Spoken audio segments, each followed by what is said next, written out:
بسم اللہ الرحمن الرحیم۔ السلام علیکم۔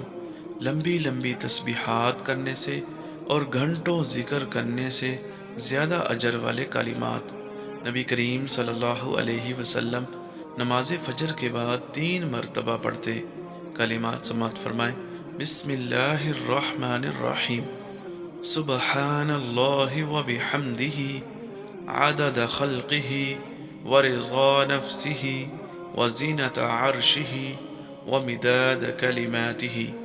حضرت ام المؤمنین جویریہ رضی اللہ تعالی عنہ سے روایت ہے، نبی کریم صلی اللہ علیہ وسلم صبح و سویرے ہی صبح کی نماز پڑھ کر ان کے پاس سے چلے گئے، جبکہ وہ اپنی جائے نماز پر ہی بیٹھی ہوئی تھی۔ پھر آپ چاشت کے وقت کے بعد تشریف لائے تو وہ وہیں بیٹھی ہوئی تھی۔